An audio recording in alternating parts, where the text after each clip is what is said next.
istri dan atau ibu, saudara dan atau ipar, tetangga dan warga negara. Yang berkarya, yang bekerja di luar rumah, memilih berdaya dengan sukarela sepenuh hatinya. Perempuan yang berkontribusi lewat berbagai bidang dan cara. Sebagian perempuan mengalami hambatan, bahkan celaan harian dari lingkungan. Sebagai perempuan, sekedar membuat pilihan saja sudah menantang. Kita kerap didera perasaan bersalah, walau memiliki tujuan mulia. Tidak sedikit perempuan yang cemas dengan kemampuannya sendiri. Tidak jarang malah menganggap rendah dirinya sendiri. Tidak heran, karena penelitian menunjukkan sukses berkorelasi positif untuk laki-laki, namun kerap membawa konsekuensi negatif bagi perempuan. Menjadi sukses dan disukai bukan hal biasa untuk perempuan, justru kerap bertolak belakang. Kenyataan di sekeliling menunjukkan, terkadang ambisi yang kita miliki dianggap bertentangan dengan tradisi. Pekerja perempuan yang mengupayakan posisi dianggap hanya memikirkan diri sendiri. Mereka yang berani unjuk diri seringkali justru dihindari. Bahkan saat sudah berhasil pun, walau sukses membawa manfaat bagi orang banyak pun, cibiran masih mungkin datang.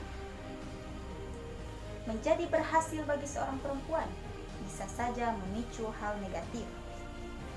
Dianggap begini, dinilai begitu, ditakar macam-macam. Banyak yang harus diperbaiki, tapi mari memulai dari diri sendiri.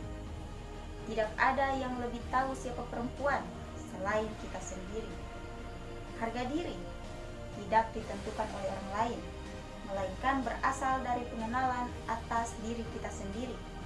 Tahu kekuatan dan kekurangan sendiri, dan yang terpenting paham apa yang hendak dikejar dan direalisasikan. Definisi kepercayaan diri adalah mengetahui impian masing-masing. Mereka yang gagal menghargai diri sendiri tidak punya kesempatan kedua untuk menilai orang lain, apalagi menghakimi sesama perempuan.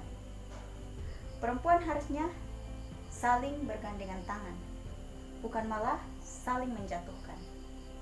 Mungkin karena kita melihat hidup sebagai ajang kompetisi, karena perempuan memiliki keterbatasan ruang yang didominasi laki-laki. Jadi, tanpa sering kita sadari, kita kerap khawatir, cemas, segalanya tidak pernah cukup untuk diri sendiri. Akibatnya, siapa saja bisa terasa sebagai ancaman. Gerak-gerik sejawat bisa dicurigai sebagai tentangan. Ada fenomena yang dikenal dengan istilah Queen Bee Syndrome. Hasil penelitian mengungkapkan sekitar 58% perundung di tempat kerja adalah perempuan, dan hampir 90% dari mereka memilih perempuan lainnya sebagai korban. Padahal, menjadi positif bukan tanda kita lemah.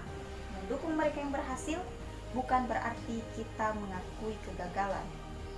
Yakin bahwa kesuksesan tidak perlu diperebutkan dan kerja bersama bisa lebih didahulukan akan membuat perempuan tidak pernah sendirian. Kita ditemani oleh yang lain, oleh perempuan yang lain. Mari bicarakan pencapaian teman kerja perempuan kita. Mengapa itu perlu? Karena jika laki-laki dipromosikan karena potensinya, perempuan hanya berdasar performa yang sudah dibuktikannya. Jangan mengikuti gaya mereka yang kerap memperkenalkan pemimpin perempuan di depan umum, bukan dengan pengakuan akan keahlian, tetapi pujian pada penampilan.